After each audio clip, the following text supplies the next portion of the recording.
Voyager 1 is moving through interstellar space right now. It left Earth 49 years ago. It has never stopped transmitting. Its nominal mission was 4 years. Engineers designed it to survive the journey to Jupiter and Saturn. 2 planetary encounters, a handful of years, and then silence. What happened instead is the longest engineering success story in human history. And most people have no idea how close it came to ending dozens of times. The signal Voyager 1 is transmitting takes 22 hours and 35 minutes to reach Earth. The transmitter generating that signal runs on 23 watts of power. The computer managing the entire spacecraft holds 68 kilobytes of memory, less storage than a single uncompressed photograph taken on a phone today. Tonight, we go through 6 reasons Voyager 1 is still alive. The power source that outlived its design, the signal that shouldn't be strong enough to reach us, the computer nobody can replace from here, the anomaly that rewrote the physics of the outer solar system, the boundary that took 35 years to cross, and what Voyager is still sending home from beyond everything we built. By the end of tonight, you'll understand exactly why the most distant object humanity has ever launched is also the one we understand least.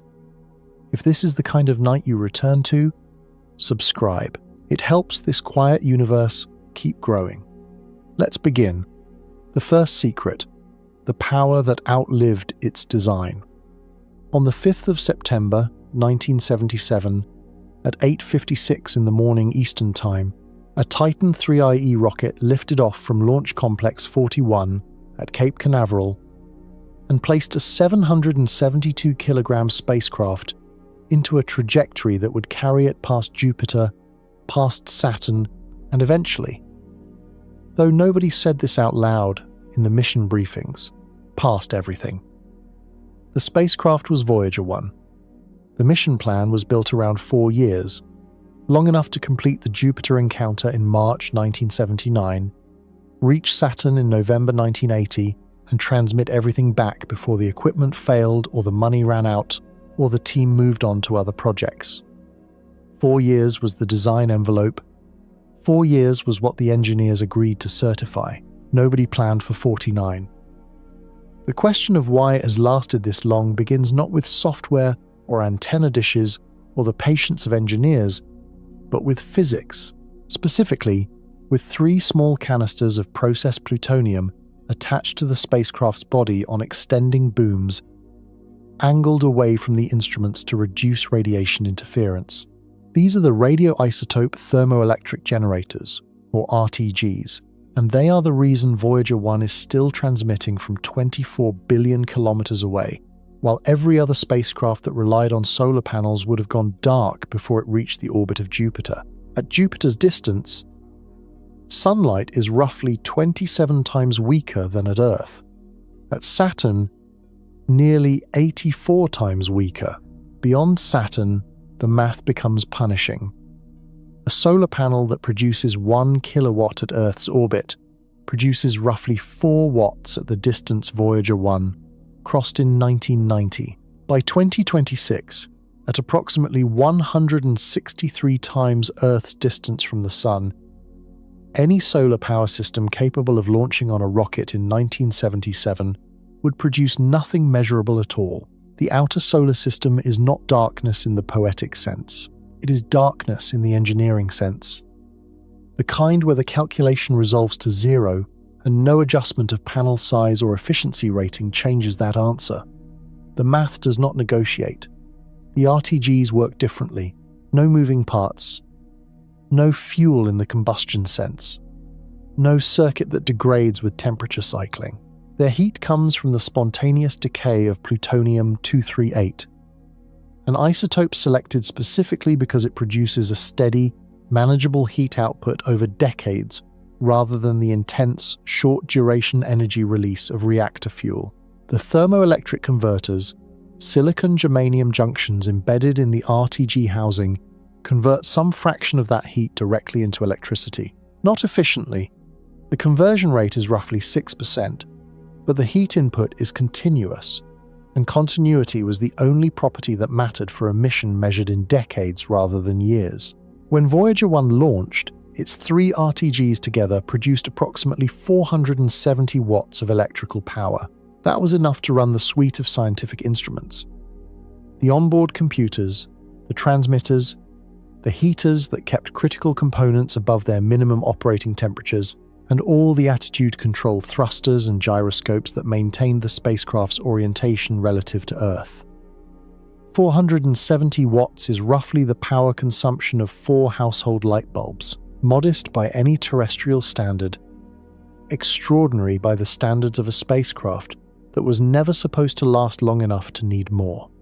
Distance is not the same as silence, but distance demands that everything else work. Before Voyager 1 launched, before the engineers and scientists at JPL had finished calibrating its instruments or testing its computer systems, a trajectory decision was made that would determine, more than any other single choice, whether the spacecraft would eventually reach interstellar space.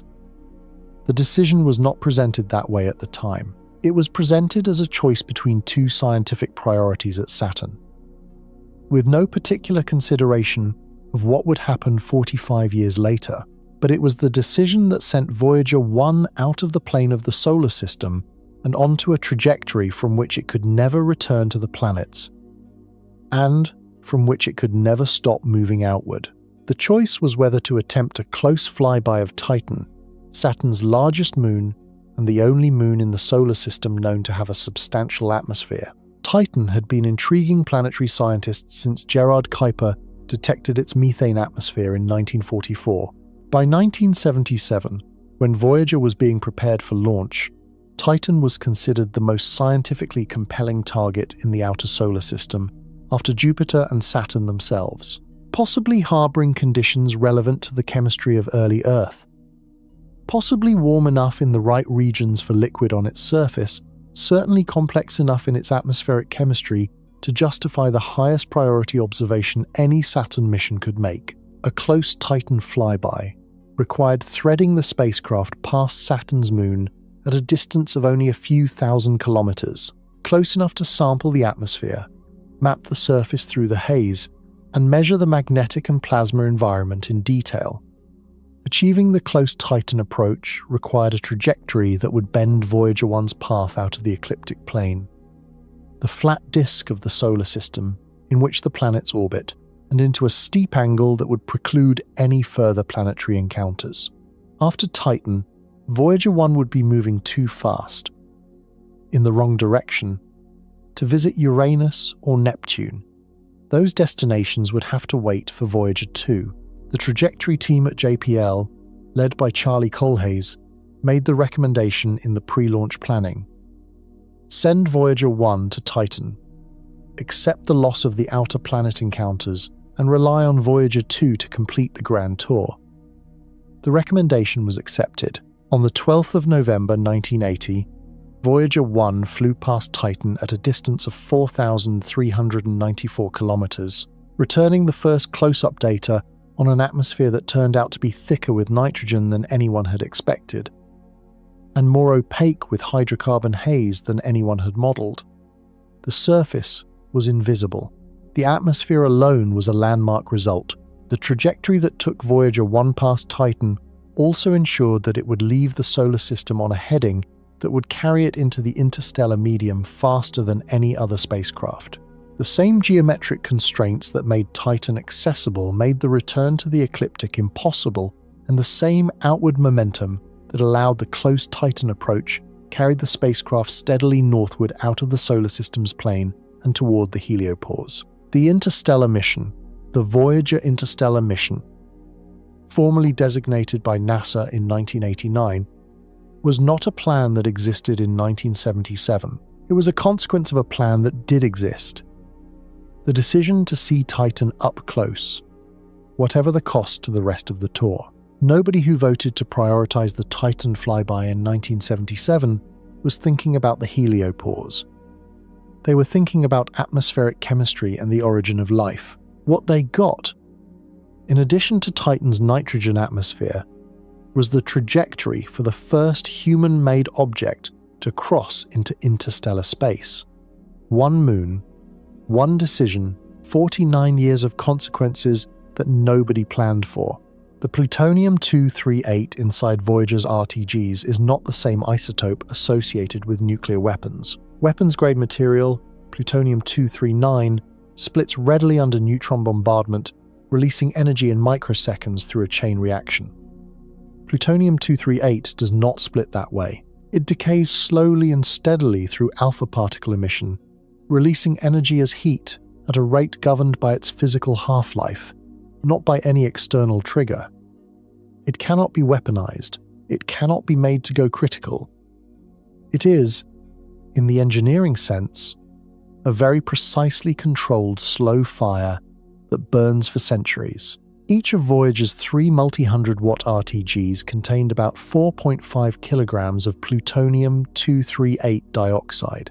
The oxide form, chosen because it is insoluble in water and does not readily disperse as aerosol if a containment shell were ever breached.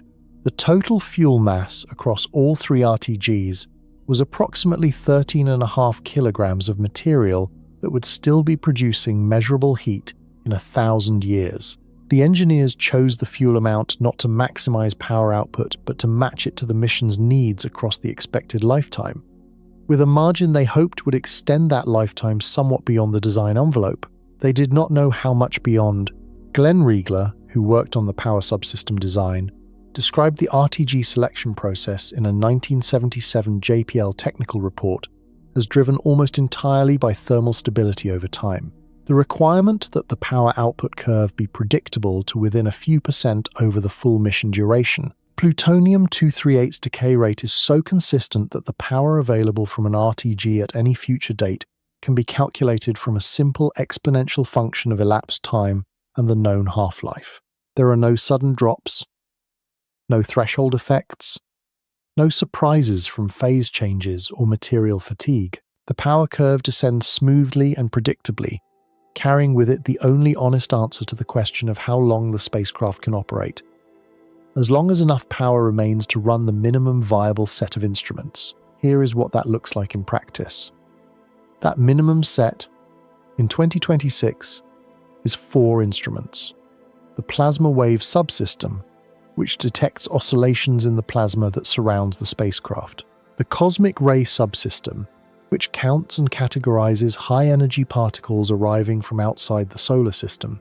The low-energy charged particle instrument, which measures the slower, lower-energy particles in the environment.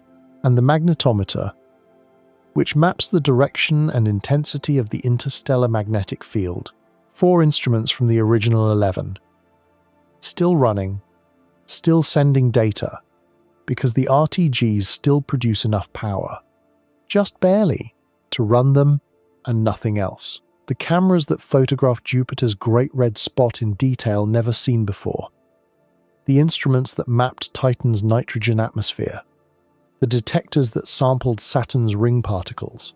All of them dark now, shut down not because they broke, but because the power that once ran them has followed the exponential curve downward until nothing remained for anything but the 4 instruments and the transmitter and the minimum heaters. Not destroyed. Abandoned. The spacecraft is still out there. It has simply become a smaller version of what it was. But it is still working. Plutonium-238 has a half-life of 87.7 years. This number is not a policy decision or an engineering specification. It is a measured fact of nuclear physics, as fixed and indifferent as the speed of light or the mass of an electron. Every 87.7 years, half of whatever quantity of plutonium-238 exists in a sample will have decayed into uranium-234, releasing an alpha particle and heat in the process. The other half remains, continuing to decay at the same rate, following the exponential curve that governs all radioactive material without exception. This half-life was the reason plutonium-238 was chosen for space RTGs over other radioisotopes. A half-life too short. Strontium-90 at 29 years, for instance. means the power drops precipitously in the timeframe when you still need it. A half-life too long, uranium-238 at 4.5 billion years, means the decay rate is so slow that a practical mass of material produces negligible heat at any manageable size. Plutonium-238's 87.7 years sits in a zone where the power output is intense enough to be useful at launch and decays slowly enough to be useful for decades afterward. Let that arithmetic land for a moment. The spacecraft launched 49 years ago. 49 divided by 87.7 is approximately 0.56. So the spacecraft has completed about 56% of one half-life since launch. The remaining power fraction from radioactive decay alone is roughly 68% of the original isotope inventory, meaning the RTGs have lost about 32% of their heat output due to decay. Combined with the degradation of the thermoelectric converters themselves, which lose efficiency with accumulated radiation damage and thermal cycling over decades, the actual electrical power available to Voyager, 1-inch 2026, is approximately 45 to 50 watts, down from 470 at launch, down by more than 90%, and it has not stopped. 50 watts sounds like very little, and it is, by almost any standard. But the engineers who designed the RTGs understood from the beginning that the mission would become progressively simpler as the power declined. The instruments could be turned off one by one as the power budget tightened. The heaters that protected non-essential components from the negative 270 degrees Celsius environment of interstellar space could be disconnected as those components were abandoned. The spacecraft would shrink gradually, instrument by instrument, heater by heater, until it became exactly as small as the power curve allowed, and no smaller.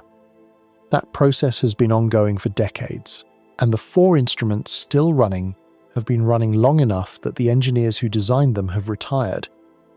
The institutions that built them have reorganized, and the programming languages used to operate them have been replaced by others that nobody on the current team learned as their first language.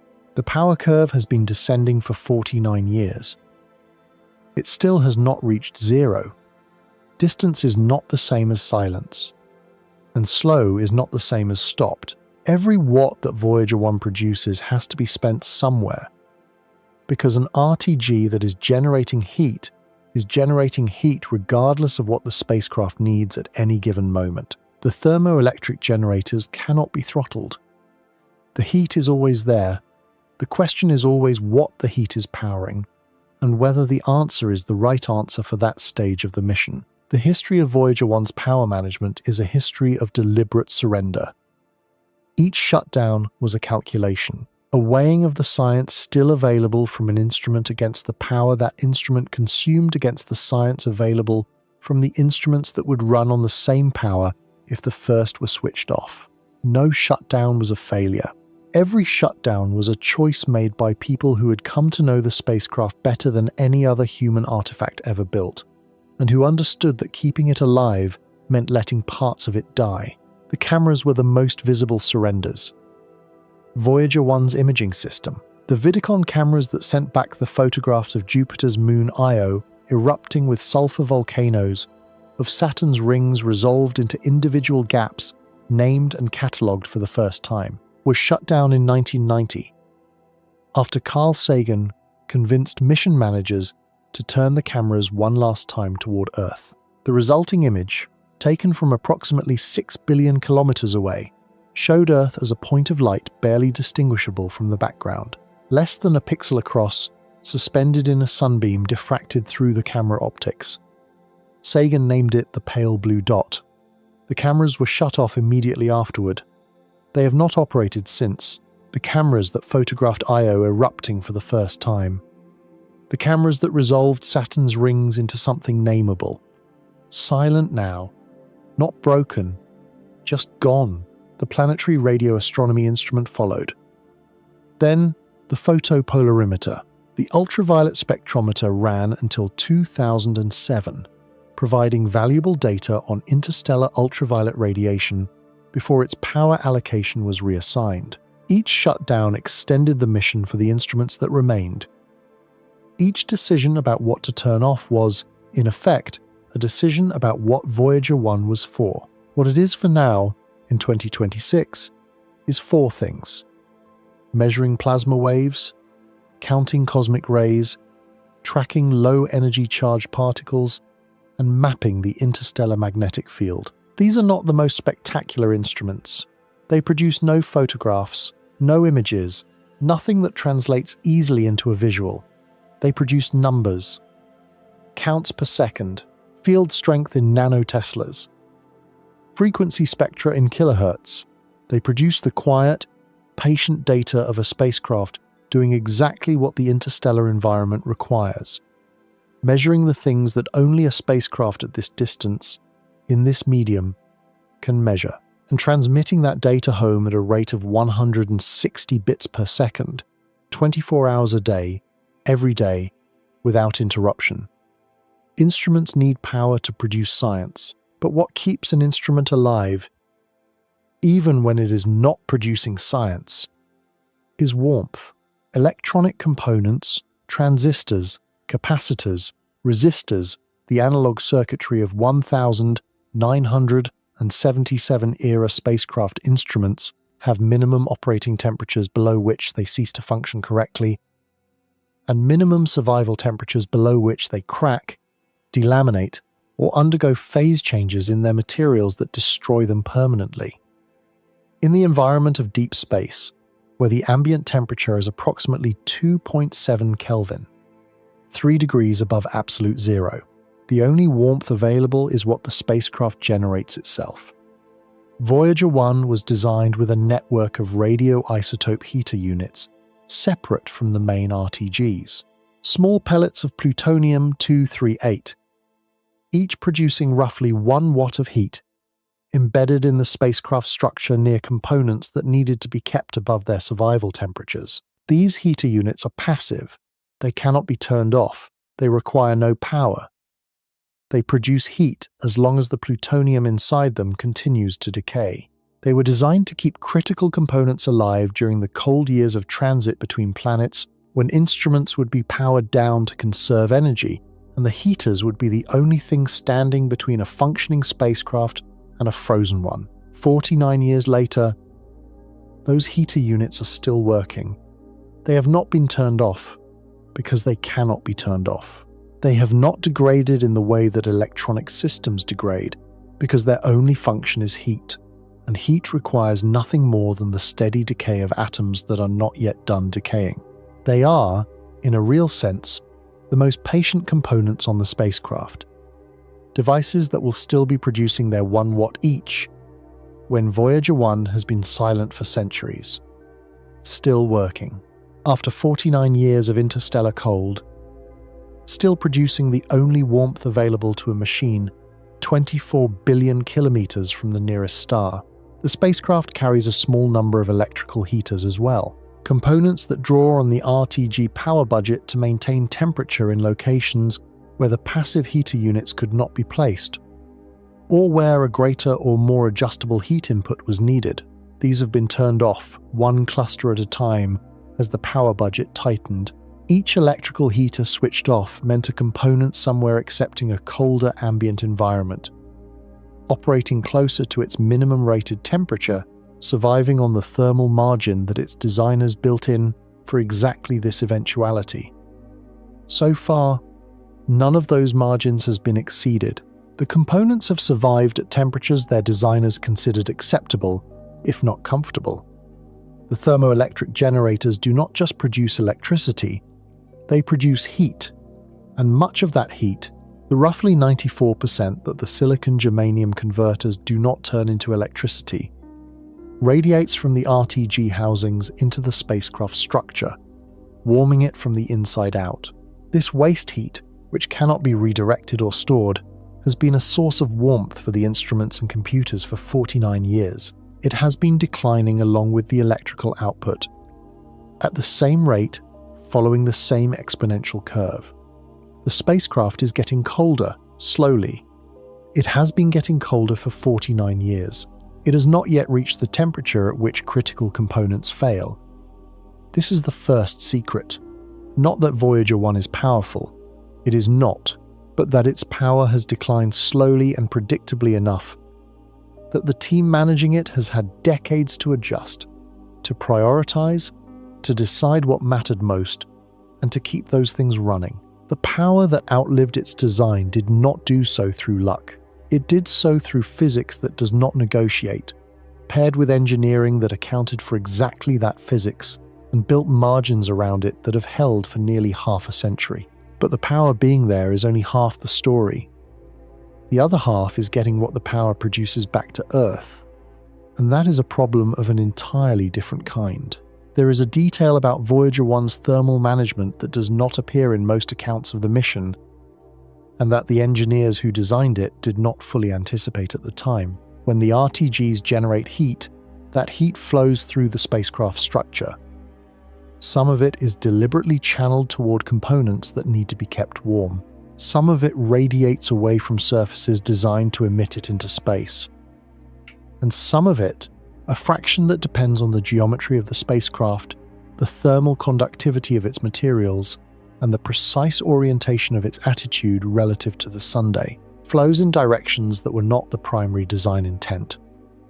Warming components that were not specifically targeted by the heater network, providing a background warmth to the entire structure that the designers accounted for in their thermal models. But that has proven more valuable over decades than the models suggested it would be. This incidental warming has contributed to the survival of components that would otherwise have needed dedicated heater units that would have drawn on the electrical power budget and accelerated the load-shedding timeline. Because the RTG waste heat flows through the structure, instruments and electronics that sit adjacent to the heat flow paths have spent 49 years in a slightly warmer environment than they would otherwise have experienced. The margin between their actual operating temperature and their minimum survival temperature has stayed wider than it would have if the only heat available was the deliberately targeted heater power. This is not magic, it is thermal engineering doing what thermal engineering does when it is done carefully enough. Providing for the obvious needs and, incidentally, providing for the needs that were not obvious until decades later. The spacecraft that launched in 1977 was designed to last 4 years. The thermal margins built into it for those 4 years have turned out to be sufficient for 49 with careful management and progressive load shedding that the designers made possible precisely because they built margins in the first place. The second secret begins in a building in the Mojave Desert. Engineers sitting at consoles, listening for a signal that has traveled 24 billion kilometers to reach them. A signal so faint, it shouldn't be detectable at all. The second secret. The signal that shouldn't reach Earth. Right now, as you read or listen to this, Voyager 1 is transmitting. It has been transmitting continuously, without pause, for 49 years. The signal it is sending was generated by a 23-watt transmitter, less power than the average nightstand lamp, aimed through a 3.7-meter parabolic antenna at a planet whose location the spacecraft's attitude control system has been tracking continuously since before most of the people monitoring it today were born. That signal, once it leaves Voyager's antenna, travels at the speed of light. It crosses the distance between the spacecraft and Earth in 22 hours and 35 minutes. By the time it arrives, it has been traveling for almost a full day, covering a distance of approximately 24.4 billion kilometers, spreading outward as it travels in the way that any electromagnetic wave spreads, weakening with the square of the distance, diluting its energy across a sphere that grows with every second of flight. The sphere's surface area at Earth's distance from Voyager is, by any practical measure, the fraction of Voyager's transmitted power that intersects the collecting area of a receiving antenna on Earth's surface is correspondingly incomprehensibly small. The number is approximately 10 to the power of negative 16 watts. A femtowatt, roughly. This is not a precise number. It varies slightly with the alignment between Voyager's antenna and the receiving dish on Earth, but it is approximately correct. and it is useful primarily as a reference for understanding what detecting Voyager's signal means in practice. It means detecting 10 to the negative 16 watts. It means building equipment sensitive enough that this signal, 1/4,000,000th of a watt, registers above the noise floor of the electronics and the thermal noise of the antenna itself, and extracting from it the data that the Voyager instruments have encoded at 160 bits per second. 1/4,000,000th of a watt. Let that arrive slowly. Suan Dodd, Voyager's project manager at the Jet Propulsion Laboratory, described the challenge in a 2023 interview as one of the central ongoing miracles of the mission. Not that Voyager 1 is still transmitting, but that Earth is still able to hear it.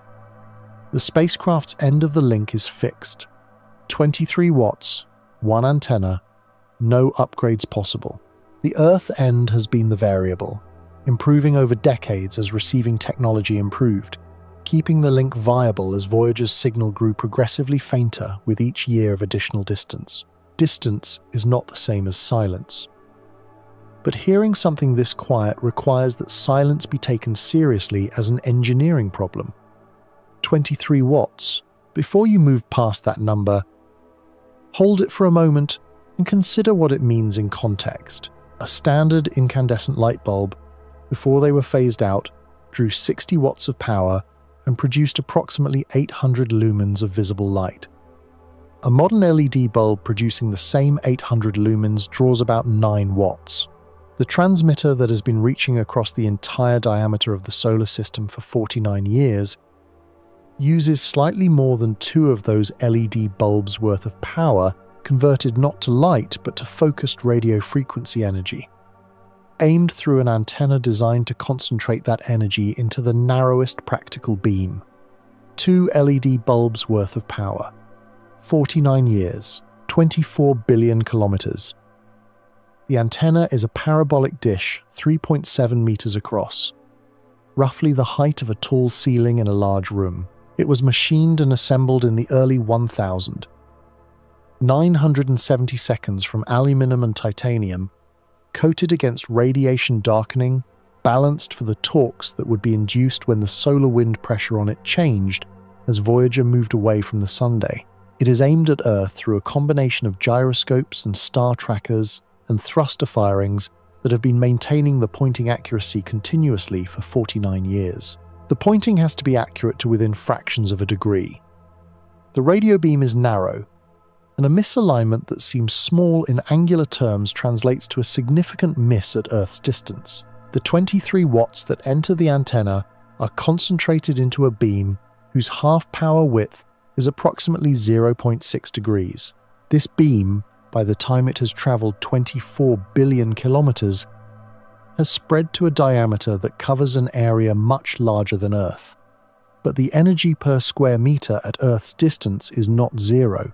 It is just extremely, precisely small. The receiving equipment on Earth is designed to work with that small amount. The engineering on both ends has been calibrated for 49 years to match the signal that Voyager can send with the sensitivity that Earth can achieve. This matching has required regular upgrades on Earth's end. It has not required any changes to Voyager's transmitter, which cannot be changed. The 23 watts that left Earth's orbit in 1977 are the 23 watts that will be transmitted until the power source runs out. What has changed is the listening. The Deep Space Network is a system of large radio antenna complexes located at 3 sites around the world. Separated by approximately 120 degrees of longitude, positioned so that the rotation of the Earth never takes all 3 complexes out of view of a spacecraft simultaneously. The sites are at Goldstone in California's Mojave Desert, at Madrid in Spain, and at Tidbinbilla near Canberra in Australia. Each site has multiple antennas of varying sizes, the largest of which are 70 meters in diameter, roughly as wide as a 22-story building is tall. The 70-meter antennas are not specifically optimized for Voyager. They are used for communication with dozens of missions simultaneously, scheduled in time-sharing arrangements that balance the demands of every active spacecraft against the availability of each antenna. Voyager 1 is allocated time on these antennas, typically 8 to 16 hours of tracking per day, during which an antenna at whichever DSN site is currently positioned to view Voyager's location in the sky points to that location and records whatever signal arrives. What arrives is a carrier wave in the S-band and X-band radio frequencies, modulated with the data stream from Voyager's instruments. The raw signal, after preamplification and downconversion, is processed by digital receivers that extract the phase of the carrier wave and decode the modulated data. This extraction happens in software against a noise background that includes thermal noise from the receiver electronics, cosmic microwave background radiation, interference from other radio sources, and the effects of Earth's ionosphere on the signal as it passes through. The fact that the signal can be extracted from this noise background at all is a consequence of two things: the precision of Voyager's antenna pointing, which concentrates the transmitted power into the beam aimed at Earth rather than diffusing it in all directions, and the size of the DSN antennas, which collect enough of the spreading signal to bring it above the noise floor. Remove either element and the link fails. Both have held for 49 years. Maintained by a spacecraft that cannot be serviced and a ground network that has been periodically upgraded to compensate for Voyager's increasing distance. 160 bits per second. Pause on that. At the data rate Voyager 1 currently transmits, it would take approximately 37 hours to send a single photograph at the quality of a modern phone camera. It would take approximately 8 minutes to transmit the content of this paragraph. The information density of Voyager's current data stream is so low, by contemporary standards, that it is difficult to build an intuition for what is actually contained in it. What the data stream carries, at this rate, is not photographs or images or anything that renders directly as something a human can look at. It carries numbers, counts, and measurements from the 4 active instruments, sampled at intervals determined by the onboard computer and the allocated transmission bandwidth. The plasma wave subsystem sends frequency spectra, arrays of numbers describing how the intensity of plasma oscillations varies across a range of radio frequencies. The cosmic ray subsystem sends particle count rates in different energy bins, telling scientists how many high-energy particles above each energy threshold arrived at the detector in each measurement interval. The magnetometer sends 3 numbers. The 3 components of the magnetic field vector, updated as frequently as the data rate allows. These numbers, multiplied across the hours and days and years of continuous transmission, constitute a dataset that has no parallel anywhere in planetary science. No other instrument has ever measured the interstellar medium from inside it. No other spacecraft has ever been this far from the Sunday. The 160 bits per second arriving at the DSN from Voyager 1 are, bit for bit, more scientifically unique than any higher bandwidth data stream from a closer spacecraft because the information they carry cannot be obtained in any other way. Don Gurnett, the University of Iowa physicist who built and has spent decades analyzing data from the plasma wave subsystem, published a paper in Science in 2013 announcing that Voyager 1 had entered interstellar space. The evidence he cited was a sudden, sharp increase in the density of plasma surrounding the spacecraft, measured by the very instrument his team had been operating for 36 years. That matched the theoretical prediction for the plasma environment outside the solar wind bubble. The 160 bits per second were enough. Barely, but enough. What nobody had planned for was how much longer those bits would keep arriving. Voyager 1 will not transmit forever. The power curve that has been descending since 1977 will eventually reach the minimum level required to operate any instrument, and at that point, the spacecraft will go silent.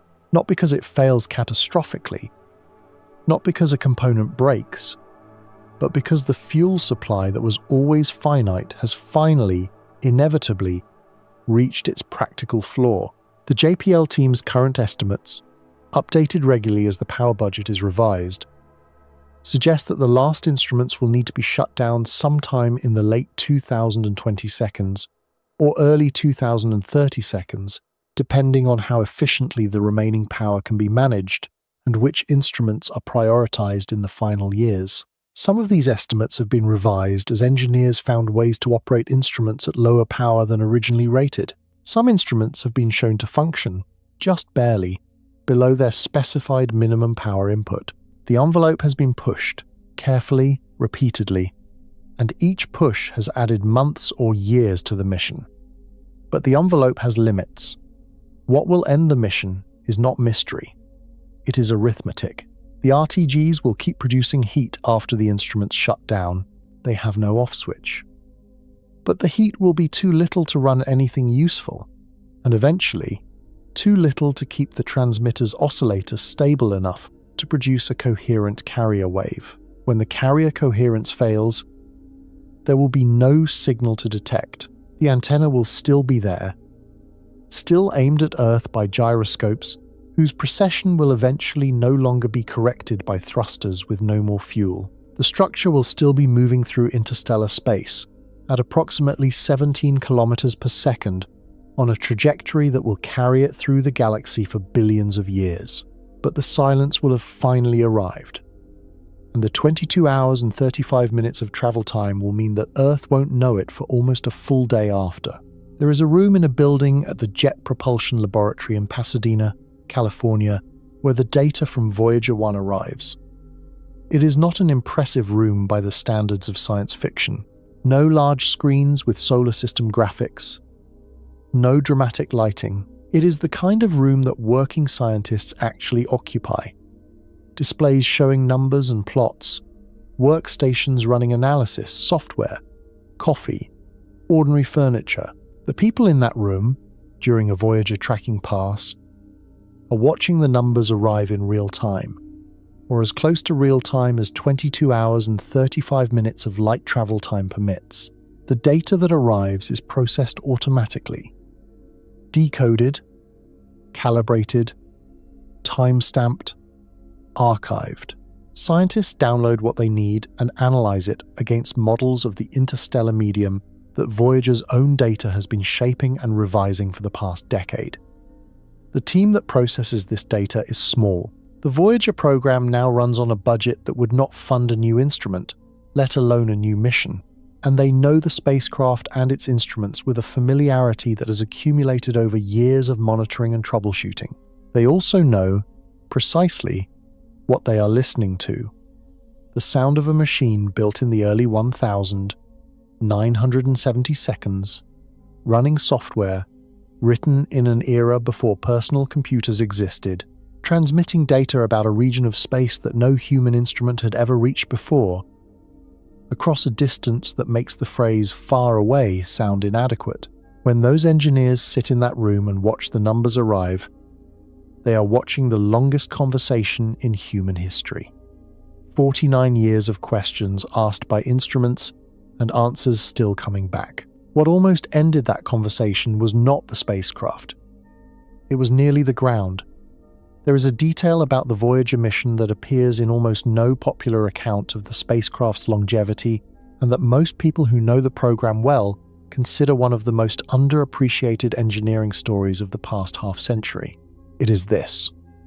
The reason Voyager 1's signal can still be detected in 2026 is not only that the transmitter has held up, though it has, but also that the ground equipment listening for the signal has been continuously upgraded over 4 decades to compensate for the signal's progressive weakening with distance. When Voyager 1 launched in 1977, the Deep Space Network's largest antennas were 64 meters in diameter.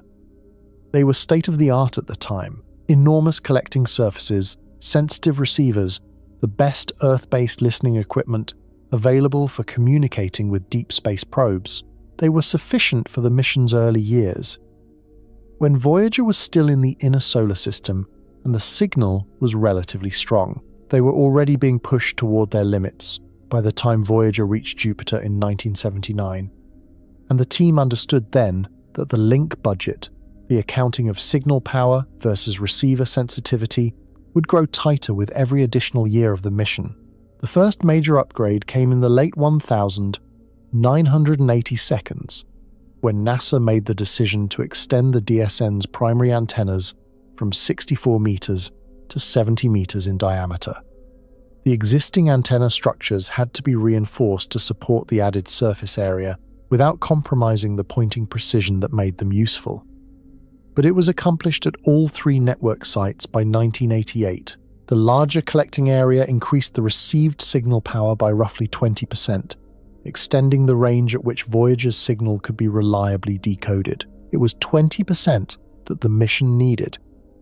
Because the spacecraft's distance had grown by roughly 20% since the previous link budget assessment had been completed. This pattern, incremental DSN improvements keeping pace with the spacecraft's increasing distance, has continued across the mission's full lifetime. Low-noise amplifiers cooled to within a few degrees of absolute zero were installed in the receiver chains, reducing the thermal noise that competes with the incoming signal and raising the effective sensitivity of the antennas without changing their physical size. Digital signal processing algorithms were refined to extract more information from the modulated carrier wave, increasing the margin by which the data could be decoded even as the raw signal continued to weaken.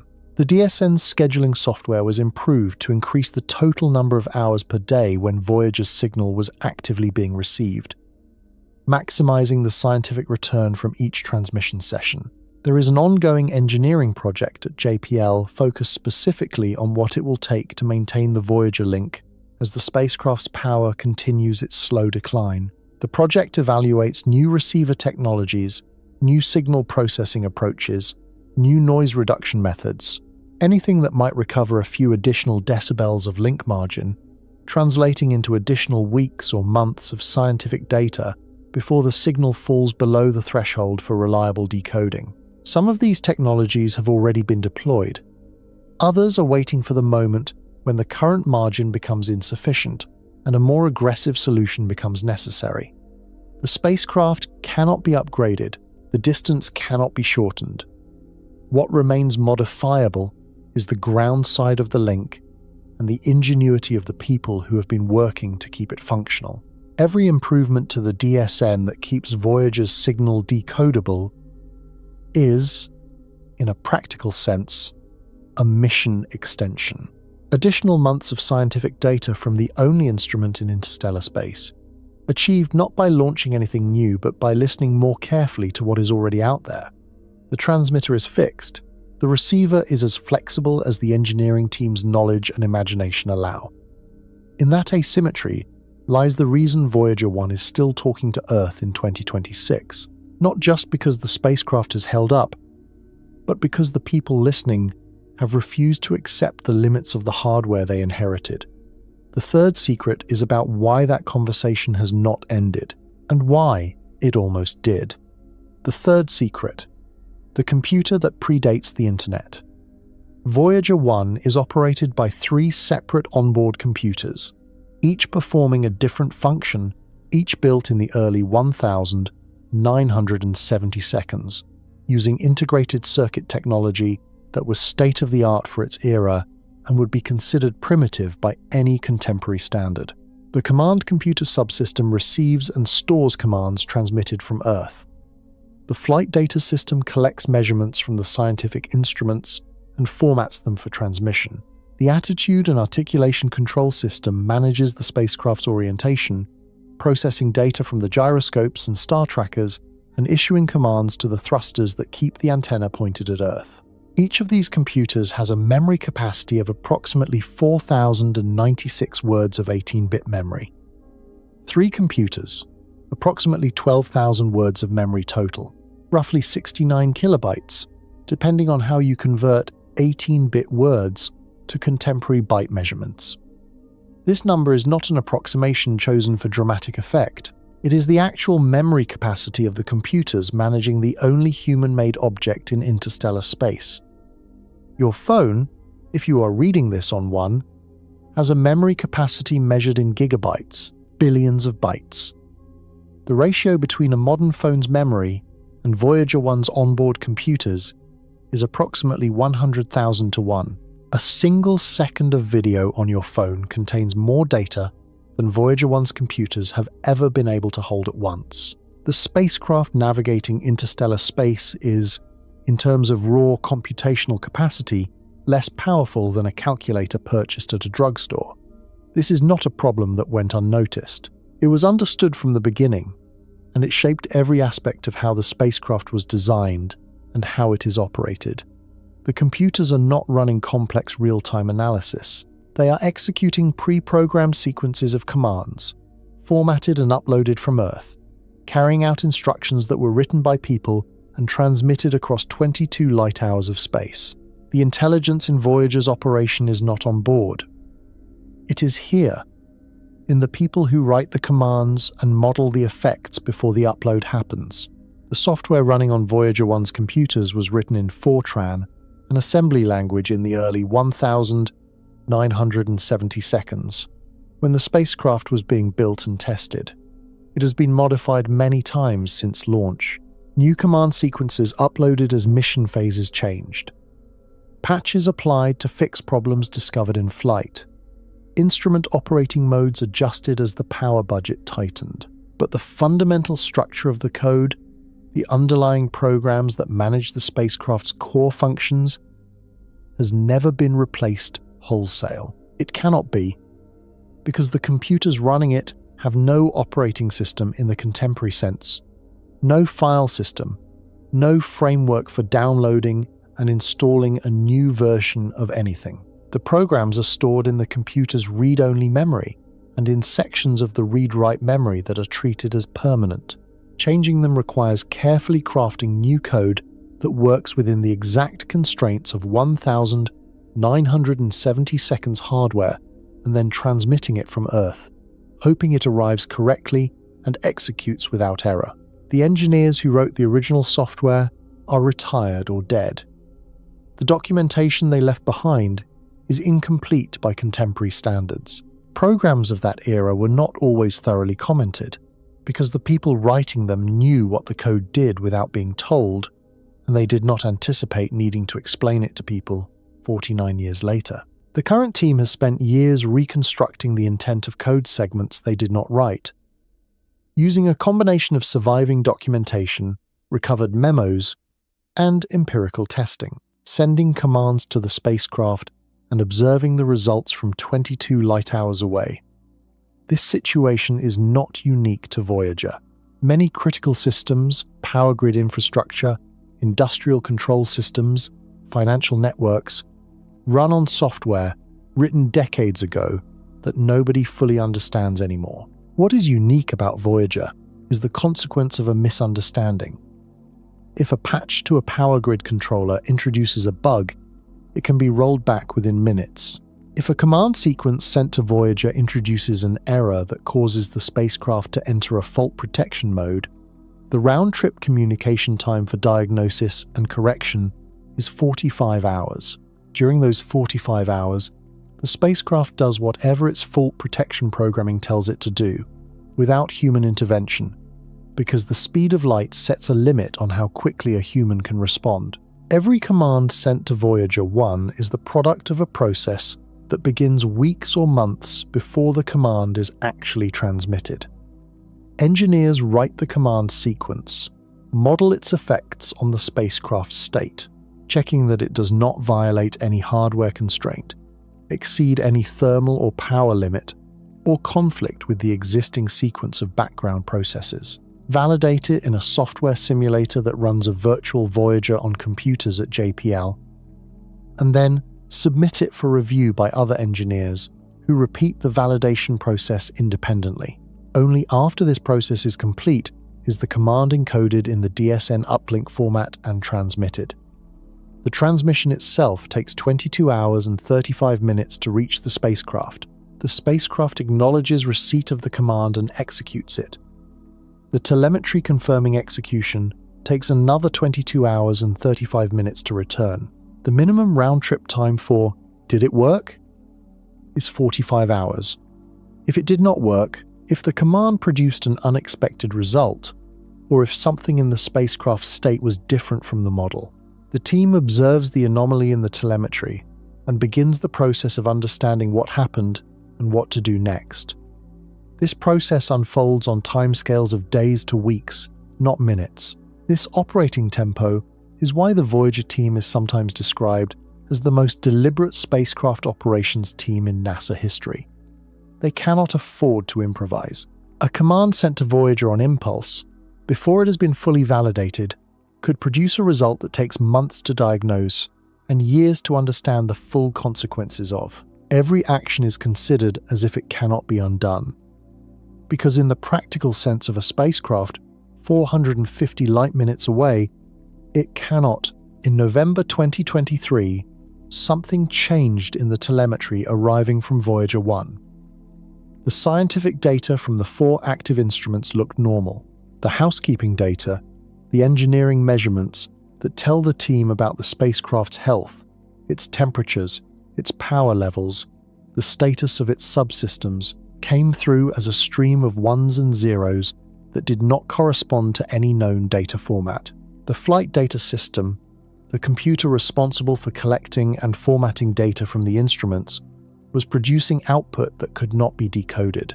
The team at JPL began what would become a months-long diagnostic process. The challenge was fundamental. If the computer producing the telemetry is the one that is malfunctioning, the telemetry it produces cannot be trusted to accurately describe the malfunction. The signal that should have said, "Here is what is wrong with me," was itself the evidence of the problem. Here is what that means in practice. The engineers were trying to diagnose a broken instrument using only readings from that same broken instrument across 22 light hours of space, with no ability to touch the hardware, no ability to restart it, and no ability to undo anything that went wrong during the attempt. They tried various approaches. They sent commands to the spacecraft that would produce specific, predictable responses and then compared the actual responses to the expected ones to isolate which parts of the flight data system were functioning correctly and which were not. They analyzed the garbled data stream for patterns, not patterns that matched the data format, because none did, but patterns that might indicate which memory locations were producing garbage output and which were producing something that still resembled useful information. They pulled documentation on the flight data system's hardware design from archives that were nearly 50 years old, looking for which components were most likely to fail in ways that produced this specific kind of malfunction. 5 months passed. The garbled data kept arriving. By April 2024, they had located the problem. A single chip in the flight data system's memory had failed in a way that corrupted the portion of the computer's code stored in that memory location. The code itself was intact in other memory locations. Voyager's software is stored with redundancy, but the active running copy of the relevant program segment was reading from the corrupted location, producing garbage output as a result. Identifying the problem was difficult. Fixing it was a different kind of difficult entirely. The conventional approach to a corrupted memory location in a computer is to overwrite it, to write new data to the bad memory address, restoring the correct contents. But the Voyager team's analysis of the faulty chip indicated that it was not merely corrupted in the software sense, it was physically damaged. Writing new data to the bad address would produce the same garbage output because the hardware itself was no longer reliable. The memory location could not be used. Whatever code had been stored there had to move somewhere else. What the engineers did was, by the standards of planetary science operations, unprecedented. They rewrote the section of the flight data system's code that was stored in the faulty memory location, restructuring it so that the relevant program segment could be stored in other parts of the computer's available memory. Locations that the analysis suggested were still functioning correctly. This required splitting the code across multiple memory locations, updating the references between sections so that the computer could jump from one location to another correctly, and doing all of this within the hard constraints of the 1,970 seconds hardware architecture. Memory addresses, instruction formats, and timing constraints that had not been designed for this kind of surgical modification. Each segment of the revised code was tested and validated in the JPL simulator before transmission. The full fix was transmitted in multiple uplink sessions, each segment taking its 22 hours to reach the spacecraft. Its execution confirmed over another 22 hours of waiting. By June 2024, the full science data from all 4 active instruments was flowing normally. The fix had worked. Suzanne Dodd, speaking to journalists after the fix was confirmed, described it as one of the most technically challenging operations the Voyager team had performed in decades of mission management. The difficulty was not just the technical complexity of restructuring 1,970 seconds machine code while the spacecraft was operating. It was the operating tempo. Every decision about how to proceed required imagining the spacecraft's state from 22 light hours away, predicting how it would respond to a command that would arrive a day later, and trusting that the prediction was correct before the response could confirm it. The spacecraft, that a generation of engineers designed to last 4 years had, in its 47th year, developed a hardware fault that required a team of engineers to perform remote surgery on a computer from 24 billion kilometers away, using uplink sessions separated by 45-hour round-trip times. Successfully, the fix held. The science data resumed. 47 years in, 24 billion kilometers out, and they fixed it. The 2023 to 2024 fault was fixed because the failed component was in the flight data system's memory, a location that, while damaged, was surrounded by functioning memory that could absorb the relocated code. The fix required cleverness and patience and meticulous validation, but it was technically possible. Not every possible failure has a remote fix. There are components on Voyager, one whose failure would end the mission immediately, without recourse, regardless of the skill or ingenuity of the team monitoring from JPL. The primary transmitter's oscillator, which generates the carrier wave that carries the data. The attitude control system's thruster valves, which maintain the pointing of the antenna. The RTGs themselves, which require no active management, but which, if their output dropped below a threshold, would be immediately irrecoverable. The team knows this. They have always known this. The mission has been operating in a regime where any given failure could be the last one for 4 decades. What has kept it going is not the absence of risk. There has always been risk. But the deliberate management of risk, through redundancy where redundancy was possible, and careful operating procedures where it was not. Systems that have backup versions are operated with those backups monitored and available. Systems that have no backup are operated as conservatively as possible, with changes avoided unless necessary.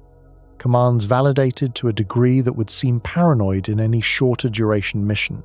The conservatism extends to physical commanding, to how often new instructions are sent to the spacecraft, and how aggressively those instructions push the hardware beyond its established operating boundaries. The Voyager team does not experiment. They do not test new operating modes on a spacecraft 49 years old that cannot be serviced. When they are considering a change to how an instrument is operated or a new sequence of commands to try, the discussion proceeds with a care and deliberateness that reflects the knowledge that there is no margin for errors that cannot be corrected. The 2023 anomaly and the months of careful, patient diagnosis and repair that followed it demonstrated both the fragility and the resilience of this approach. Fragile because a single chip's failure could disrupt the entire data return. Resilient because the team had the skill, the knowledge, and the discipline to find the problem and work around it without making anything worse in the attempt. The result is a spacecraft that, after 49 years, still works. Not because nothing has ever gone wrong, but because the things that have gone wrong have so far been solvable, and the things that could not be solved have not happened yet. This is the arithmetic of reliability in the long run. Not perfection, but the steady accumulation of problems solved against problems that, if they had occurred, would have been unsolvable. So far, The fourth secret is not about the spacecraft at all. It is about what the data coming from it refused to say for 30 years. The fourth secret, the anomaly that rewrote the physics. In the early 1980 seconds, John Anderson, a navigation engineer at JPL who had been tracking the trajectories of interplanetary spacecraft for more than a decade, noticed something in the data from Pioneer 10 and Pioneer 11. Two spacecraft that had been launched in 1972 and 1973 and were now in the outer solar system, past the orbit of Saturn, moving on trajectories that had been calculated from decades of refined celestial mechanics. The trajectories were wrong. Not by much. The deviation was tiny, on the order of 10 to the power of -9 meters per second squared of anomalous acceleration. But it was real. It was consistent across both spacecraft, and it was pointing toward the Sunday. The spacecraft were decelerating slightly more than they should have been, or, equivalently, they were accelerating slightly toward the Sun beyond what gravity and radiation pressure could account for. The deviation was small enough to be invisible in casual inspection, but large enough to accumulate into a measurable position error over the years of trajectory tracking that Anderson and his colleagues were analyzing. By the time the Pioneer data was published in 1998, in a paper in Physical Review Letters that Anderson co-authored, the anomaly had been measured to high statistical confidence and was being discussed seriously in the planetary science community as something that current physical theory could not explain. The Pioneer anomaly, as it became known, attracted attention in part because of what it was not. It was not noise. The statistical significance was high. It was not a systematic error in the tracking data. Multiple independent analyses reproduced the same result. It was not explained by any known gravitational effect.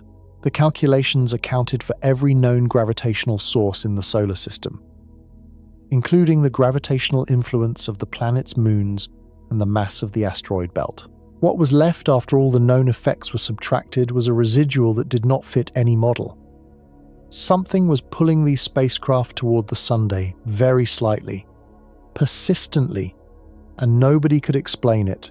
The timing of the Pioneer anomaly's public discussion coincided with the rise of alternative gravity theories that proposed modifications to Newtonian and Einsteinian gravity at very low accelerations, a regime that the Pioneer data was exploring for the first time at the necessary precision. Modified Newtonian dynamics, or MOND, proposed by Mordechai Milgram in 1983 to explain the rotation curves of galaxies, predicted departures from standard gravity at accelerations below a certain threshold. The Pioneer anomaly's measured value was numerically close to the acceleration scale in MONDA, below which departures from standard physics were predicted to occur. This coincidence attracted theorists who hoped the Pioneer data might be the first detection of a real modification to gravity. Voyager 1 and Voyager 2 also showed anomalous accelerations in early trajectory analyses. Though the Voyager data was more complicated to interpret because the spacecraft used attitude control thrusters that produced small, poorly characterized forces on the trajectory, and because the Voyager mission's planetary flybys involved gravitational interactions that were harder to account for precisely than the simpler trajectories of the Pioneer spacecraft. The possibility that all 4 outer solar system spacecraft showed the same anomalous behavior was taken seriously, because if true, it would imply something genuinely new about the physics of the outer solar system. For more than a decade, the anomaly resisted explanation. Standard physics did not account for it. Modified gravity theories that accommodated it also made other predictions that were tested and not confirmed. The data was real. The explanation was not available. This is the situation that physicists describe as uncomfortable in academic language and genuinely disorienting in private. A reproducible measurement that does not fit any working theory, sitting in the literature, unresolved, year after year, revision after revision. The numbers would not go away.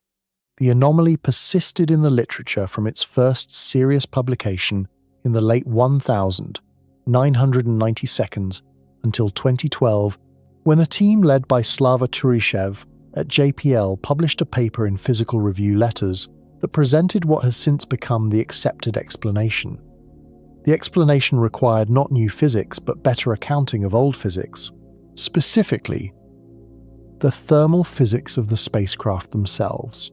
The Pioneer spacecraft were powered by RTGs. As Voyager was, the RTGs produced heat. Some of that heat radiated asymmetrically from the spacecraft structure. In a net direction that pointed slightly away from the Sunday heat, radiation carries momentum, a fact of physics known since the late 19th century, and an asymmetric radiation of heat from the spacecraft would therefore produce a net force on the spacecraft in the direction opposite to the heat's radiation direction, which would be a net force toward the Sunday. A small but persistent force toward the Sun, applied continuously over decades, produces exactly the kind of small anomalous deceleration that Anderson and his colleagues had measured. The reason this explanation was not identified sooner was not ignorance of the physics but inadequacy of the thermal models. The thermal behavior of the Pioneer spacecraft, how heat was distributed through the structure, which surfaces radiated how much, what the net direction of the thermal radiation was, had never been modeled to the precision required to predict an acceleration of 10 to the negative 9 meters per second squared. Building a thermal model accurate enough to account for the anomaly required access to engineering drawings, material specifications, and test data that had been archived for decades and were not easily recovered. Turishev's team spent years assembling and validating the thermal model before they could use it to predict the force. Compare it to the measured anomaly and demonstrate that the two matched within the uncertainties of both measurements. The paper was published in April 2012. The anomaly was resolved. Modified gravity theories that had accommodated the Pioneer data by adjusting the laws of physics now had to explain why they had predicted something that turned out to be a mundane thermal effect. The outer solar system was not a place where gravity behaved differently. The spacecraft had been pushing themselves very slightly toward the Sun with their own waste heat, and nobody had noticed for 30 years. The resolution of the Pioneer anomaly is a case study in the difference between a measurement and an explanation. The measurement was the anomaly, real, reproducible, statistically significant, published and peer-reviewed. The explanation required understanding not just the spacecraft's gravitational environment, but the spacecraft's thermal environment, which was more complex, more difficult to model, and more difficult to extract from old engineering archives than the gravitational model had been. Turishev's team worked with engineers who had been involved in the Pioneer program decades earlier, recovered technical documentation from storage, and built a thermal simulation that modeled the spacecraft's heat distribution surface by surface. The key insight was not that thermal radiation pressure existed.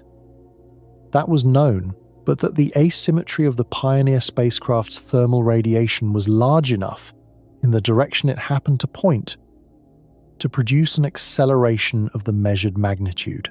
The spacecraft was not shaped symmetrically relative to the direction of its RTG heat radiation. The net push from the asymmetric radiation happened, by the geometry of the Pioneer design, to point approximately toward the Sunday. The effect had been there since launch. It had just never been modeled. For Voyager, the thermal anomaly story is less clean, in part because the Voyager spacecraft design is different from Pioneer's. The RTGs extend on booms rather than being mounted centrally, and the thermal radiation geometry is different. The Voyager trajectory anomalies that were observed in early analyses did not resolve as cleanly to thermal radiation as the Pioneer case did, and the Voyager gravity assist flybys introduced trajectory complications that made the analysis harder. What the Pioneer resolution demonstrated, for Voyager and for all future deep space missions, was that thermal modeling needed to be treated as a source of measurable trajectory error from the beginning of mission design, not as a small correction to be added later. The Pioneer anomaly's resolution did not teach us that gravity is different in the outer solar system.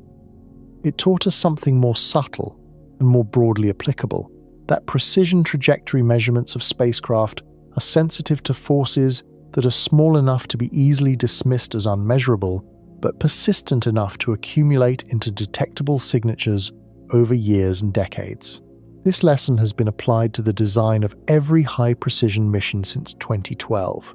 The GRACE satellite pair, which maps Earth's gravity field by measuring tiny changes in the distance between two spacecraft, was designed with a thermal budget that accounts explicitly for radiation pressure effects. The LISA Pathfinder mission, which tested the technology for a space-based gravitational wave detector, carried accelerometers sensitive enough to measure thermal radiation forces from the spacecraft itself, and the mission design shielded the test masses from these forces by actively compensating for them.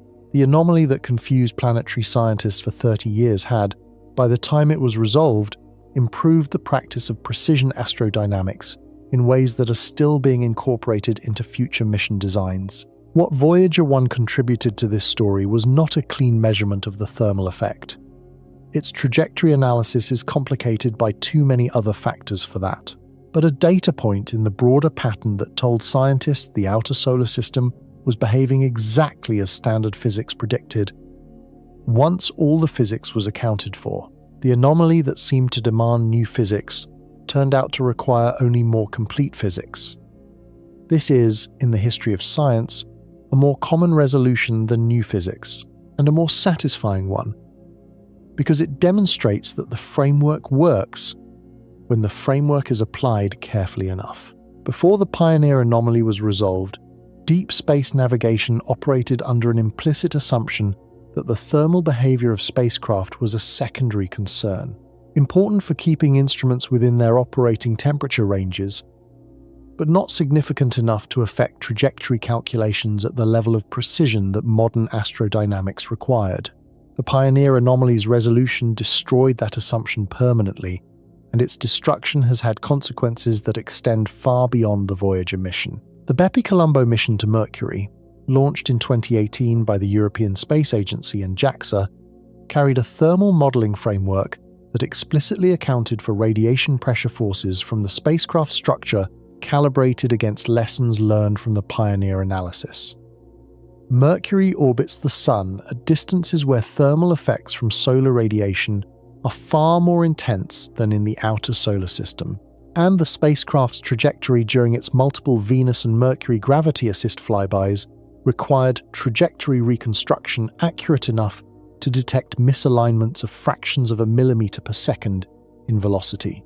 That reconstruction would have been impossible without the thermal model framework developed partly in response to the Pioneer anomaly.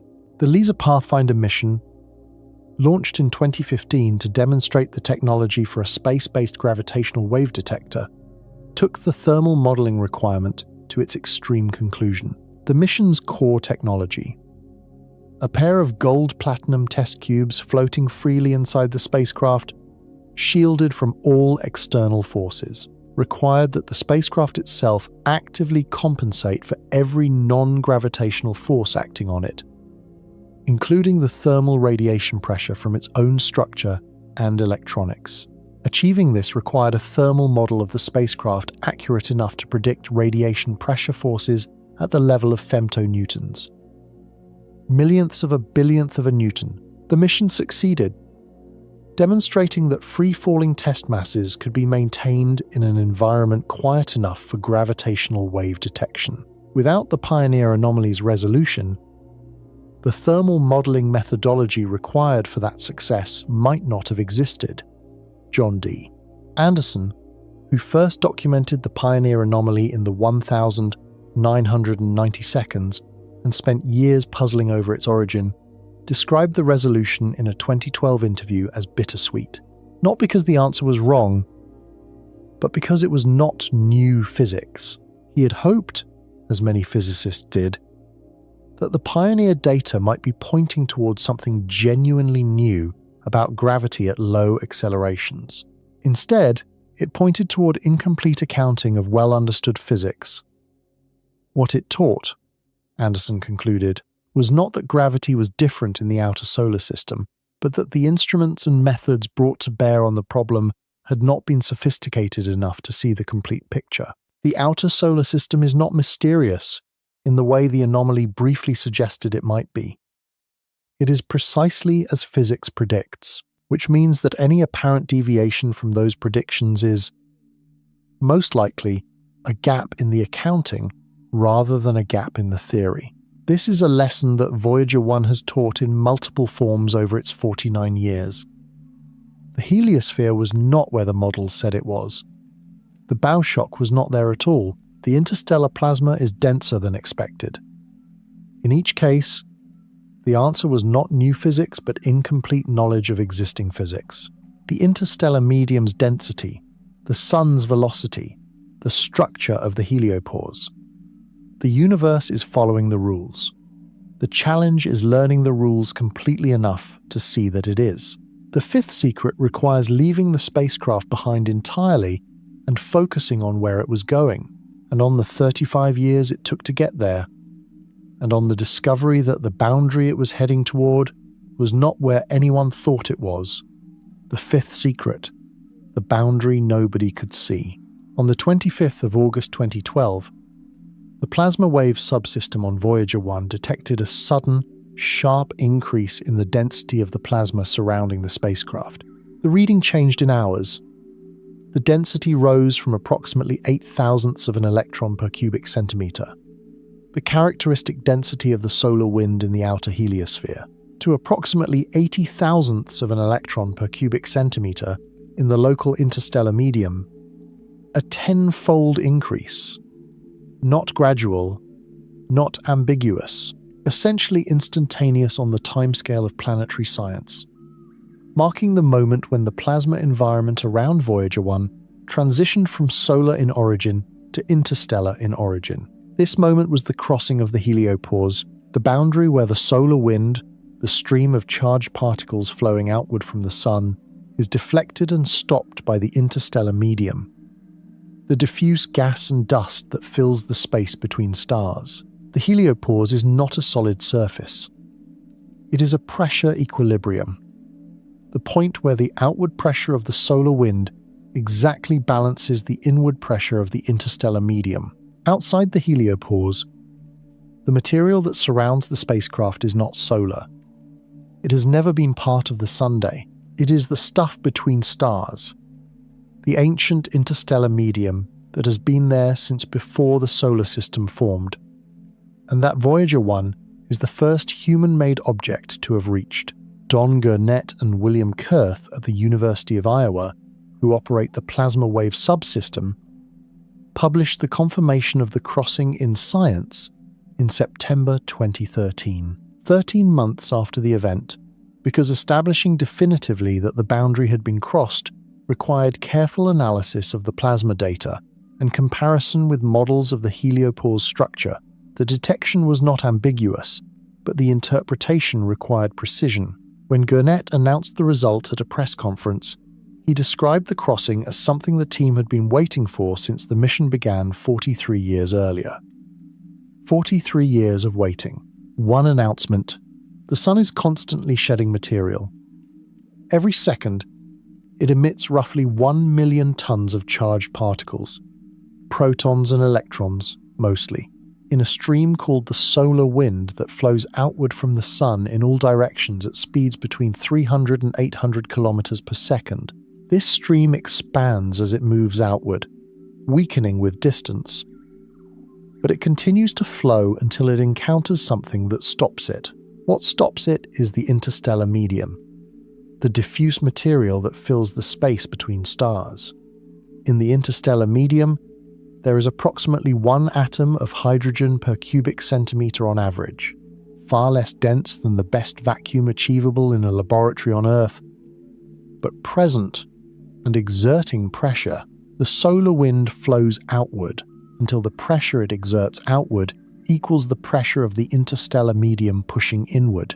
At that pressure equilibrium point, the solar wind is deflected, turned aside, unable to push any further. The region inside that boundary, the region dominated by the solar wind, is called the heliosphere. The boundary itself is the heliopause. Before Voyager 1 crossed it, the heliopause was a theoretical construct. inferred from models of the solar wind and observations of the interstellar medium, but never directly observed from inside the heliosphere passing outward. The models made predictions about where the boundary would be, what the plasma density would do as the boundary was approached, and what the magnetic field environment would look like on either side. Some of these predictions were correct, some were strikingly wrong, and one expected feature was entirely absent. The heliopause is not the only boundary the heliosphere has. 8 years before Voyager, one crossed the heliopause in 2012. It crossed a different boundary, one that had been predicted with confidence and that surprised everyone by being much farther from the Sun than anyone expected. In December 2004, Voyager 1's instruments registered a sudden, dramatic shift in the properties of the solar wind surrounding the spacecraft. The solar wind, which had been flowing outward from the Sun at speeds of several hundred kilometers per second throughout the inner and middle heliosphere, slowed abruptly to subsonic speeds. The temperature of the solar wind plasma jumped by a factor of roughly 20. The density of particles increased sharply. These are the signatures of a shock wave, a surface where a supersonic flow is forced to decelerate because it can no longer push forward freely, and where the energy carried by that flow is converted into heat. This boundary is the termination shock. It exists because the solar wind, flowing outward at supersonic speeds, eventually encounters enough resistance from the interstellar medium's pressure that it can no longer maintain that speed. At the termination shock, the solar wind decelerates from supersonic to subsonic, heating and compressing in the process. Beyond the termination shock, the slow, hot, compressed solar wind fills a region called the heliosheath, a turbulent bubble of decelerated solar plasma that extends from the termination shock outward to the heliopause, where the solar wind finally stops altogether. Voyager 1 crossed the termination shock at approximately 94 astronomical units from the Sunday. The distance at which the model predictions had placed it ranged from 70 to 80 astronomical units. The boundary was more than 15 astronomical units farther than the best predictions had suggested. Once again, the model was wrong in the same direction. The heliosphere was larger than expected, the solar wind was stronger, or the interstellar medium's pressure was lower, or some combination of both, pushing the boundary outward beyond where the calculations had placed it. The discrepancy matters for a reason that goes beyond the immediate shock of being wrong.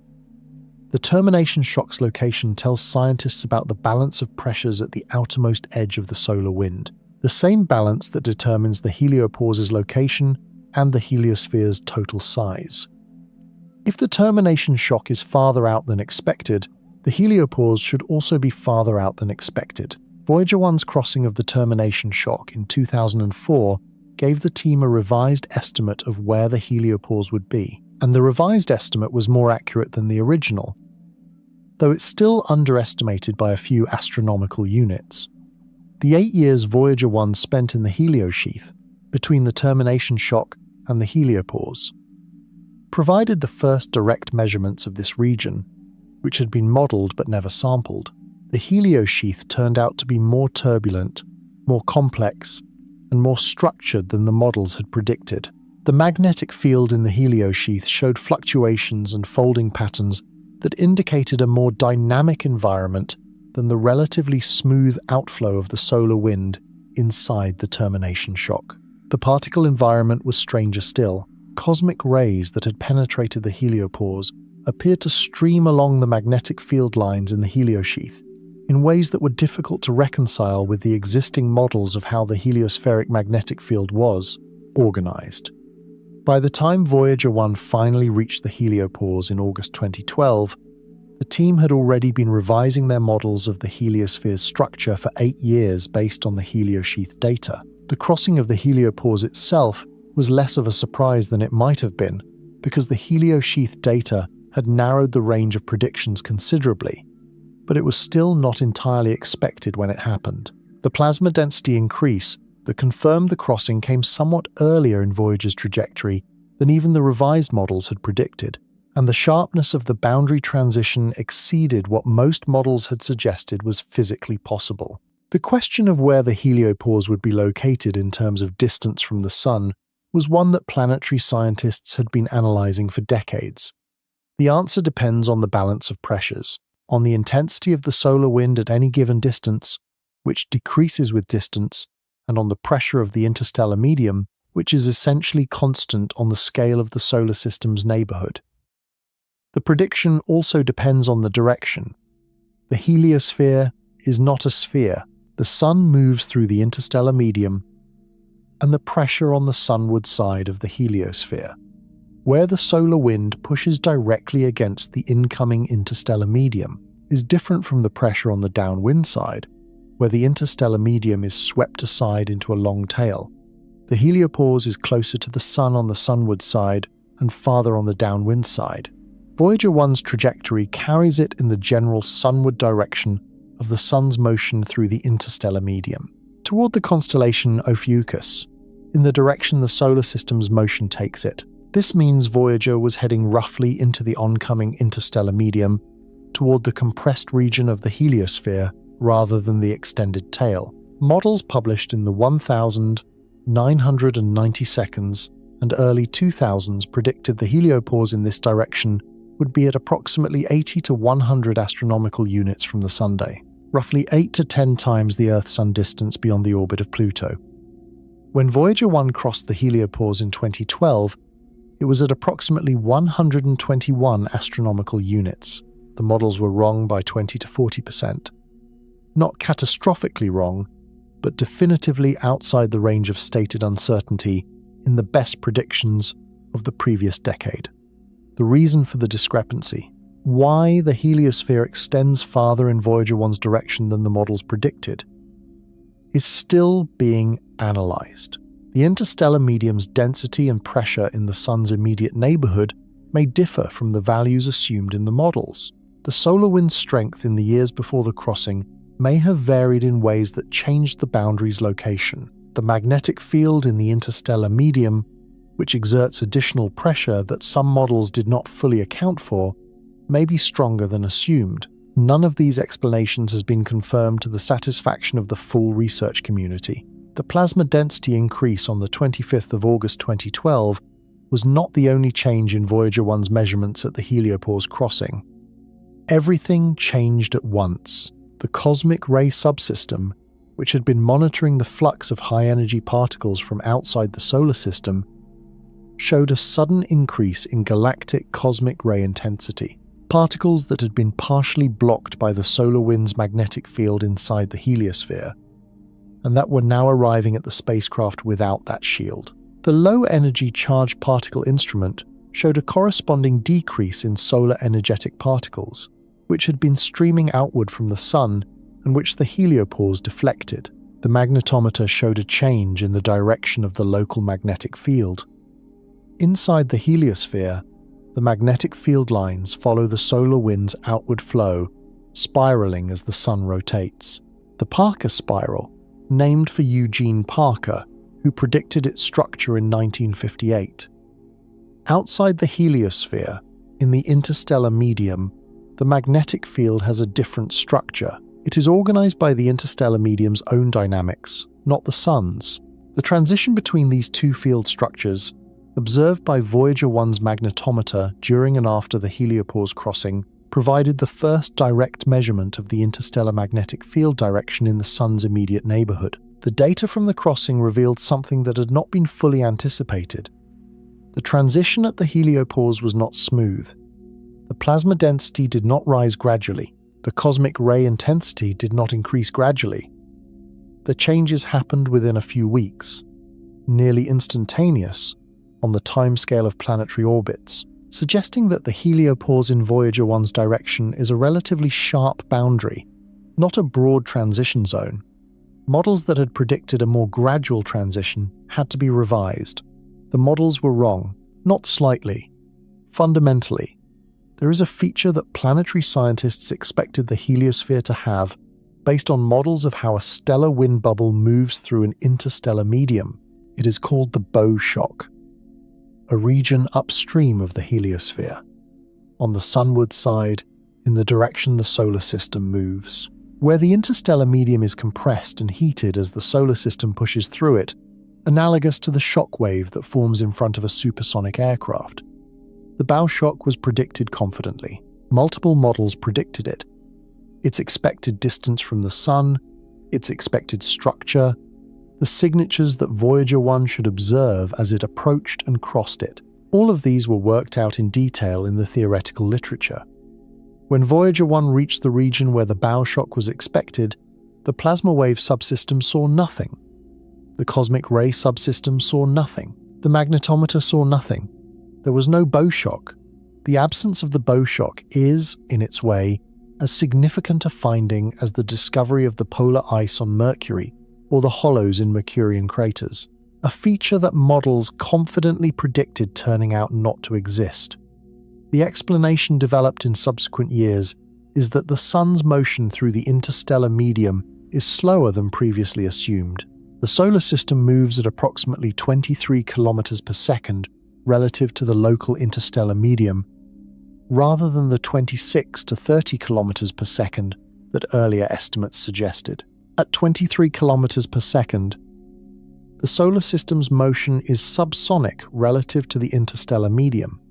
Too slow to form a bow shock, the heliosphere pushes through the interstellar medium the way a slow-moving ship pushes through water, creating a wave, but not a shock. This revision of the Sun's velocity relative to the local interstellar medium came from a combination of Voyager's absence of a bow shock and measurements from the IBEX spacecraft, which was launched in 2008 specifically to map the boundary of the heliosphere from Earth orbit by detecting neutral atoms that stream in from the interstellar medium. The two lines of evidence agreed. The bow shock is not there because the Sun is not moving fast enough to make one. The models that predicted it had been using a velocity that was slightly too high, accumulated from decades of estimates that were difficult to make precisely from inside the heliosphere. What Voyager 1 is now moving through. The region beyond the heliopause is the local interstellar medium, the gas, dust, and magnetic field that fills the space between the Sun and its nearest stellar neighbors. It is not empty, and it is not uniform. It is structured by the magnetic field that pervades it, by the pressure waves from ancient supernova explosions that have been propagating through it for millions of years, and by the streams of charged particles from those same supernovae that constitute the galactic cosmic ray flux. The plasma density in the local interstellar medium, as measured by Voyager 1's plasma wave subsystem, is approximately 80 thousandths of an electron per cubic centimeter. This is denser than the models predicted. The models had assumed a density of perhaps 40 thousandths, roughly half of what was actually measured. The higher density has implications for how efficiently cosmic rays are scattered and attenuated as they travel through the interstellar medium, for the pressure balance that determines the heliosphere's size, and for the interstellar medium's thermal and chemical properties in the Sun's neighborhood. The magnetic field in the interstellar medium, measured by Voyager 1's magnetometer, is roughly 5.5 microgauss in strength, close to theoretical predictions, but its direction surprised scientists. The field is not aligned with the direction of the Sun's motion through the interstellar medium, as some models predicted. It points in a direction that is tilted relative to both the Sun's velocity and the plane of the solar system. Understanding why the local interstellar magnetic field points in this particular direction requires understanding the history of the Sun's passage through different regions of the interstellar medium over millions of years, a history that is only beginning to be reconstructed. Every piece of data Voyager 1 returns from the interstellar medium is, by definition, the first measurement of its kind at this distance, in this environment. Every number it transmits at 160 bits per second is a number that has never been measured before and cannot be measured from anywhere closer to Earth. The spacecraft is not merely surviving, it is working. The sixth secret is what it has been sending back. The sixth secret, what it's still sending home, 160 bits per second, 20 bytes per second, 1200 bytes per minute, 72 kilobytes per hour. These numbers are the rhythm of the conversation between Voyager 1 and Earth, one of the slowest data streams in use anywhere in contemporary science, and one of the most valuable. At this rate, the data arriving from 4 instruments traveling through interstellar space amounts to approximately 1.5 megabytes per day. In a year, the total data return is roughly half a gigabyte, less than a single high-quality photograph from a space telescope. The information density is low. The scientific content per bit is extraordinary. These are not abstract statistics. Every bit is a measurement that no other instrument in history has been positioned to make. What makes Voyager 1's data irreplaceable is not quantity but location. The spacecraft is the only instrument measuring the interstellar medium from inside the interstellar medium. Measurements made from Earth orbit, from lunar orbit, from any spacecraft still within the heliosphere. All of these are inside the bubble of solar influence, shielded from the full interstellar environment by the solar wind and the heliospheric magnetic field. What Voyager 1 measures is what exists outside that shield, in the space between stars, in the environment that every star in the galaxy sits within when no other star is close enough to matter. This is the environment through which other solar systems formed. The plasma density Voyager 1 measures is the density of the medium from which planetary systems condense when a cloud collapses. The magnetic field it measures is the field that threads through star-forming regions across the galaxy. The cosmic ray flux it counts is the radiation environment that interstellar organic chemistry must survive before it can seed a forming solar system with the precursors of life. These are not abstract numbers. They are the initial conditions of planetary formation, measured for the first time in the Sun's immediate neighborhood. The data rate of 160 bits per second is fixed by the transmitter power and the distance. It cannot be increased through software or commands because it reflects the physical limit of how much information a 23-watt transmitter can deliver across 24 billion kilometers to a 70-meter receiving dish. It was higher earlier in the mission. At Jupiter, Voyager was transmitting at 115,000 bits per second, enough for full-resolution images. At Saturn it was lower. At the heliopause it was lower still. The current rate of 160 bits per second is not a design choice. It is the bottom of the curve, where the physics of the link have settled, the fact that it is enough to do science. That 4 instruments producing real measurements of the interstellar medium can be operated and their data returned at 160 bits per second is not a coincidence. It is the result of years of deliberate instrument design and data prioritization that anticipated, from the beginning, that the mission would eventually reach exactly this point. Inside the heliosphere, galactic cosmic rays, high-energy charged particles accelerated by supernova shocks and other violent astrophysical events throughout the Milky Way, are partially excluded. The solar wind's magnetic field deflects lower-energy cosmic rays, creating a zone of reduced cosmic ray intensity around the sunday. This effect, called solar modulation, varies with the solar cycle. When the sun is more active, the heliospheric magnetic field is stronger and more cosmic rays are deflected. When the sun is quieter, more cosmic rays penetrate. The boundary of this shielding effect is the heliopause. Outside the heliopause, in the interstellar medium, the cosmic ray flux is higher than inside. Voyager 1's cosmic ray subsystem measured this increase at the heliopause crossing and has been tracking the cosmic ray environment in the interstellar medium continuously since 2012. The data shows that the galactic cosmic ray flux outside the heliosphere is relatively stable, less variable than inside, where the solar cycle drives significant changes, and that the energy spectrum of the cosmic rays matches theoretical predictions for galactic sources reasonably well. But there are surprises. The cosmic ray spectrum in the very lowest energy range, particles with energies of a few hundred mega-electron volts per nucleon, is anomalously high relative to expectations based on theoretical models of cosmic ray propagation in the galaxy. These low-energy particles are the ones most efficiently blocked by the heliospheric magnetic field.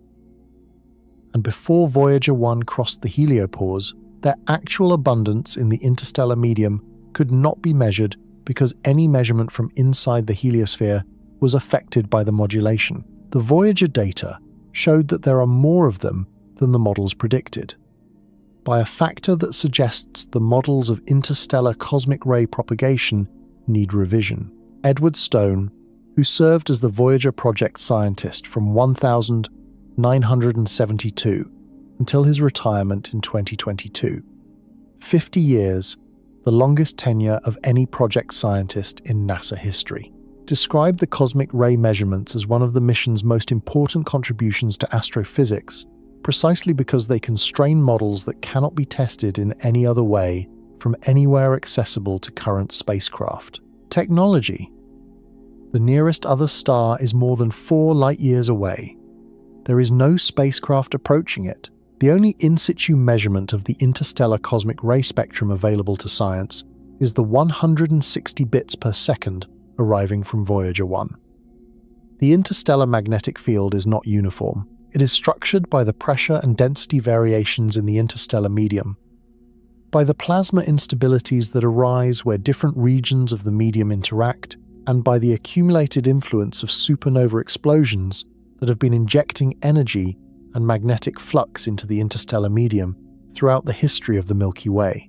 Voyager 1's magnetometer has been measuring the local interstellar magnetic field continuously since the heliopause crossing. The field strength, approximately 5.5 microgauss, is reasonably stable, but the direction fluctuates on timescales of days to weeks, reflecting the structure of the medium at the scale the spacecraft has been traversing. Plotting the direction measurements over the full interstellar mission shows that the field direction is not constant. It drifts, reverses in its smaller components, and shows oscillations that researchers have identified as plasma waves propagating through the interstellar medium. These oscillations carry information about the source of the waves. Plasma waves in the interstellar medium can be generated by the interaction between the heliosphere and the interstellar medium at the heliopause boundary, or by energetic events occurring at larger scales in the galaxy.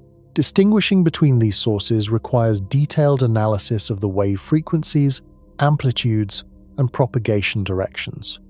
Analysis that the Voyager team has been publishing in the years since the crossing, adding to a picture of the interstellar medium's dynamics that was previously accessible only through indirect inference from astronomical observations. The magnetic field data has also allowed researchers to track the boundary of the heliosphere from the outside. When the Sun goes through a period of elevated activity and the solar wind strengthens, the heliosphere expands, pushing the heliopause outward. The pressure pulse from this expansion travels outward through the heliospheric plasma and, when it reaches the heliopause, generates a wave that propagates into the interstellar medium, detectable by Voyager 1's plasma and magnetic field instruments. These events, called global merged interaction regions, were detected by Voyager 1Inch 2021 and again in subsequent years, each one representing a measurement of how the Sun's activity propagates outward through the heliosphere and interacts with the interstellar medium at the boundary.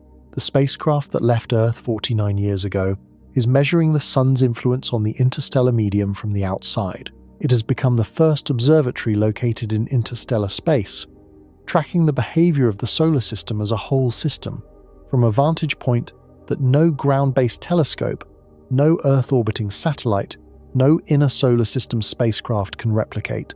Before Voyager 1 crossed the heliopause, the interstellar medium in the Sun's immediate neighborhood was understood through a combination of indirect astronomical measurements and theoretical models.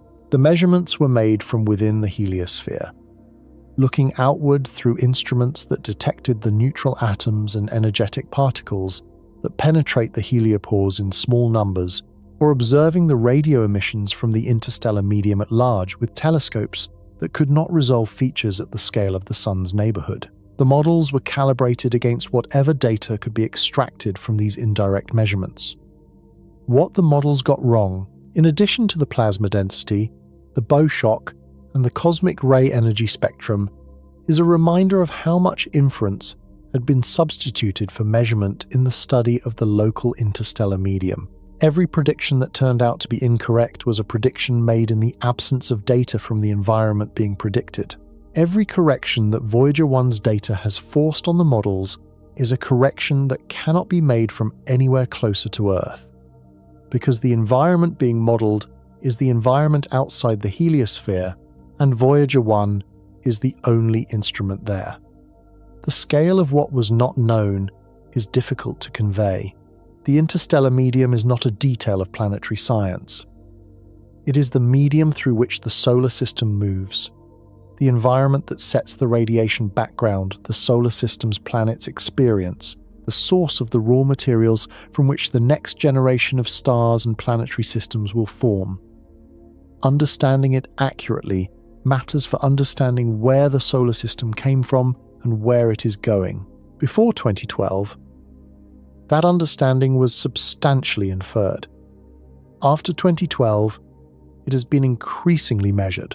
The measuring instrument is a 772 kilogram machine launched 49 years ago, transmitting 160 bits per second from 24 billion kilometers away. Distance is not the same as silence, and silence has never been less accurate as a description of what Voyager 1 is doing.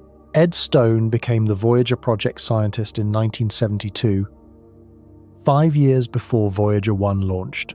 He retired in 2022, 50 years after taking the role. For half a century, he was the scientific conscience of the mission, the person whose name appeared on the most significant papers, who spoke at press conferences when major discoveries were announced, who carried the institutional memory of the spacecraft through every phase change and funding cycle and staff transition that the mission had experienced. When he announced in September 2013 that Voyager 1 had crossed the heliopause and entered interstellar space, he had been waiting for that moment for longer than most of the people in the room had been alive. 50 years. One announcement. Stone's 50-year tenure is, in itself, a kind of scientific record. The longest continuous service as a project scientist in NASA history. A period that encompasses the entirety of the Voyager era and extends back before the spacecraft was built. During those 50 years, he saw the project through the planetary phase that everyone expected and the interstellar phase that nobody had officially planned for. He saw instruments turned off one by one as the power budget tightened, each shut down a small grief for the science that would no longer be produced. He saw the 2023 hardware anomaly that left the spacecraft transmitting garbled data, and he lived to see it fixed. He retired before the mission ended, which means he did not choose to leave. He left with the mission still running. Suzanne Dodd, who has served as Voyager's project manager since 2010, has described the experience of managing the mission in its current phase as unlike any other project management role in planetary science. The challenges are not technical in the way that most spacecraft challenges are technical. Voyager's engineering is well understood at this point.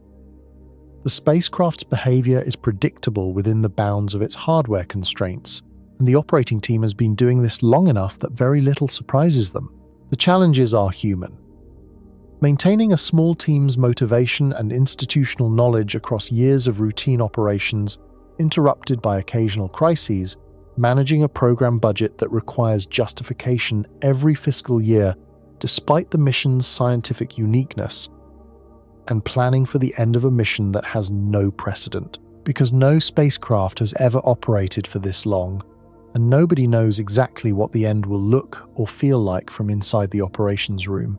The other people on the Voyager team are less publicly visible, but no less essential to the mission's continuity. The software engineers who maintain the command sequences are operating in programming languages and computer architectures that are no longer taught in universities. The mission planners who schedule the DSN tracking passes are balancing Voyager's needs against every other active mission in the Deep Space Network, advocating for tracking time for a spacecraft that does not produce dramatic images or announce new planets. The instrument scientists who analyze the data are publishing in a niche of space physics that consists almost entirely of Voyager results. because there is no other data source for the interstellar medium. These are the people who have collectively kept Voyager 1 alive in the non-metaphorical sense. Not the power source, not the antenna, not the software, but the humans who have treated the spacecraft as a thing worth keeping alive when every budget cycle presented an opportunity to stop trying. The mission has survived not just because the physics of plutonium-238 decay made it possible, but because people decided, repeatedly, that keeping it going was worth the effort. Distance is not the same as abandonment, and Voyager 1 has never been abandoned. Mounted to the exterior of Voyager 1's body is a 12-inch gold-plated copper disc, a phonograph record containing 115 images, greetings spoken in 55 human languages, a suite of sounds from Earth, and 90 minutes of music chosen to represent the range of human musical expression. The disc includes a spoken greeting from Kurt Waldheim, who was then Secretary General of the United Nations. It includes the sounds of surf, wind, and thunder. It includes a Javanese gamelan recording, Chuck Berry's Johnny B. Good, a Bach Brandenburg concerto, a Navajo night chant. It includes a message from Jimmy Carter, who was then President of the United States. Carl Sagan chaired the committee that designed the Golden Record, as it became known, and he described the project in the 1978 book. He wrote about it as a message in a bottle cast into the cosmic ocean, an acknowledgement that Voyager would travel through interstellar space for longer than any civilization could reliably plan for, and that a spacecraft moving through the galaxy for billions of years might conceivably be encountered by something that could interpret what it found. The probability of that encounter is, by any realistic assessment, extraordinarily low. Sagan knew this. The record was made anyway, because the alternative, sending a spacecraft into interstellar space with no record of what had made it, seemed to Sagan like a failure of imagination rather than a realistic assessment of probability. The gold record is not a scientific instrument. It does not measure plasma density, or count cosmic rays or map magnetic field directions. It produces no data. It transmits nothing. It is simply a physical object attached to the exterior of a spacecraft that is currently 24 billion kilometers from Earth, carrying the sounds of a species that existed briefly on a small planet, orbiting an unremarkable star on the edge of one of hundreds of billions of galaxies in the observable universe. It will be there when the spacecraft's power finally fails. It will be there when the aluminum structure begins its slow degradation under the bombardment of interstellar radiation. It will be there in 1 million years, and in 100 million, a pressed copper disc holding the sounds of surf and thunder and Bach moving through the space between stars at 17 kilometers per second. Long after the planet it came from has been absorbed into the expanding Sunday. If Voyager 1 is ever found, whoever finds it will find a record of what it was like to be human in 1977. The music, the languages, the greetings, the ambition of making the record at all. They will not find photographs of the spacecraft's builders. They will not find names. They will find sounds, and they will find a diagram of a human figure. And they will find a pulsar map showing the location of the sun in the galaxy. A map designed to let whoever finds it understand where the record came from. This is what Voyager 1 carries into the dark. Not data, not science. The evidence that something here, once, was curious enough and hopeful enough to throw a bottle into the ocean and wonder who might find it. There will be a last transmission. The power curve is not a philosophical abstraction. It is a physical reality, descending smoothly and predictably along the exponential set by the half-life of plutonium-238 and the degradation rate of the thermoelectric converters toward the threshold below which no instrument can operate, and no transmitter can generate a coherent carrier wave. The current estimates from the JPL team suggest that the last instrument will need to be shut down sometime between the late 2020 seconds and the early 2030 seconds. Some estimates are more optimistic. Engineers continue to find ways to operate instruments below their rated minimum power, and the power budget has been revised several times as operating techniques have improved. Some estimates are more pessimistic, accounting for potential future hardware anomalies that may reduce available power before the RTG output alone would have imposed the limit. The range reflects genuine uncertainty, not just caution. The mission has already lasted 49 years beyond its nominal 4-year design life. Predicting its end to within a year or two, from a management standpoint, is harder than it sounds. What is not uncertain is the trajectory. After the last transmission, Voyager 1 will continue moving through the interstellar medium at approximately 17 kilometers per second, roughly 500,000 miles per hour, in the direction of the constellation Ophiuchus. In 40,000 years, it will pass within 1.6 light-years of the star Gliese, 445, in the constellation Camelopardalis. It will not stop there. It has no means of stopping, and no mass nearby will capture it. It will continue. There is no natural obstacle in the galaxy that will end Voyager 1's journey in any timescale that has meaning to human history. The moment the mission ends will be quiet. In the way that all endings in radio astronomy are quiet, the carrier signal, already barely distinguishable from the noise floor of the receiving electronics, will weaken beyond the decoding threshold and cease to carry coherent data. Then the carrier itself. The steady radio frequency tone that the DSN has been tracking continuously for 49 years will either fall below the minimum detectable power or lose the phase coherence that makes it recognizable. The room at JPL, where the data arrives, will receive nothing that can be identified as Voyager. There will not be an explosion or a sharp cutoff, or any single moment that everyone in the room can point to as the end.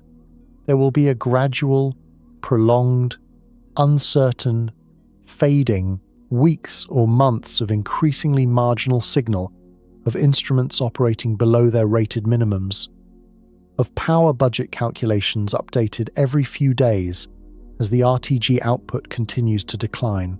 The end will not announce itself. It will simply become undeniable. The spacecraft will be moving through the galaxy long after the sun has expanded into a red giant and incinerated the Earth. Long after whatever follows, humanity has finished following it. The aluminum structure will persist, degrading slowly under the constant bombardment of galactic cosmic rays. For timescales that make the word ancient seem recent, the gold-plated record mounted to its side, carrying greetings in 55 languages, music from dozens of cultures, sounds of Earth, images of human life, will outlast almost certainly anything that created it. Nobody planned for 49 years. Nobody planned for this. And yet, a machine from before the internet, running on 50 watts of power, still talking to us from interstellar space, still telling us things we did not know. The signal is still arriving. The universe will still be here when you wake up. So will we. Good night. The universe will still be here when you wake up. So will we. Good night.